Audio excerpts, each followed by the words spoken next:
गांधी संस्मरण, सत्य का आकर्षण।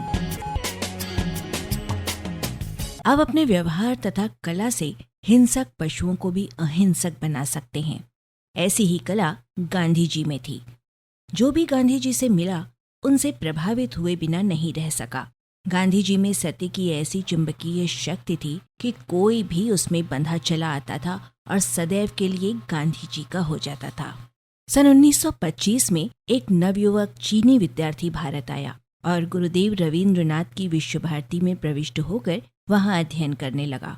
कुछ दिन तक तो सब ठीक रहा, परंतु अचानक ही उसके भेदिए होने के संदेह के कारण उस पर निगरानी रखी जाने लगी, जिससे वो बहुत घबरा गया। उसने विश्व भारती छोड़ने का निर्णय लिया, लेकिन परदेश में उसके सामने ये समस्या थी कि आखिर वो जाए तो कहाँ जाए।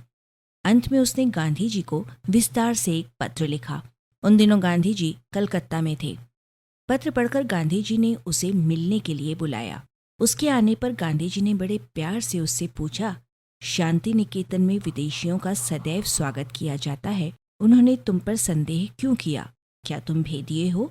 युवक ने दृढ़तापूर्वक कहा, निश्चय ही कोई गलतफहमी हुई होगी। मैं भेदिया नहीं हूँ, मैं केवल एक विद्यार्थी हूँ और मेरे मन में भारत का अध्ययन करने की जिज्ञासा है। गांधी जी ने प्रेम से कहा, मैं तुम्हारे कथन को सत्य मानता हूँ। क्या मैं तुम्हारी जिम्मेदारी लेकर तुम्हें शांति निकेतन वापस भेज दूं? उस युवक ने कहा, नहीं, मैं आपके साथ ही रहना चाहता हूँ। कृपया आप मुझे अपने आश्रम में जगह दे दीजिए। गांधी जी ने कहा, लेकिन मेरे आश्रम में शांति निकेतन से कहीं अधिक कठिन साधना होती है। तुम्हें अपने अध्ययन के अतिरिक्त बहुत अधिक शारीरिक श्रम भी करना पड़ेगा। युवक ने उत्तर दिया, चीनी शरीर श्रम के अभ्यस्त होते हैं। गांधी जी ने उसे आश्रम में रख लिया और उसे एक भारतीय नाम भी दिया, शांति। शांति ने बहुत जल्दी ही चरखा चलाना सीख लिया। उसे कपड़े धोने और रसोई घर के लिए पानी लाने का कार्य सौंपा गया। समय के साथ साथ वो अधिक परिश्रम करने लगा। वो अपने अध्ययन के साथ साथ प्रत्येक कार्य करता था। उसने कई दिन लगाकर अपने जीवन की कहानी लिख डाली और उसे गांधी जी को देते हुए कहा, ये मेरे जीवन की संक्षिप्त कहानी है। हिंदुस्तान आने के पूर्व दूसरे सैकड़ों चीनियों की भांति मैं भी सिंगापुर में घृणित जीवन व्यतीत करता था। यहाँ रहकर मेरे अंतर्मन ने मुझसे कहा कि मैं अपनी सारी बातें आपके सामने खोल कर रख दूं। इसे पढ़कर आप मुझे आत्मशुद्धि के लिए 10 दिन का उपवास करने की आज्ञा दीजिए। उसकी बातें सुनकर गांधी जी को बड़ा आश्चर्य हुआ। साथ ही वो ये भी समझ गए कि वो युवक आध्यात्मिक कश्मकश से गुजर रहा है। गांधी जी बोले, मैं समय निकालकर तुम्हारी ये कहानी अवश्य पढ़ूंगा, किंतु जब तक मैं पढ़ नहीं लेता तब तक तुम उपवास आरंभ नहीं करोगे। उपवास एक पवित्र कार्य है जिसे करने के लिए व्यक्ति को उसके योग्य होना आवश्यक है।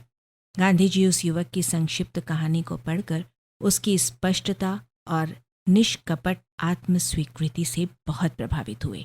गांधी जी ने उसे बुलाकर उसे उपवास करने की आज्ञा दी। 10 दिन तक उस युवक ने केवल जल ग्रहण किया।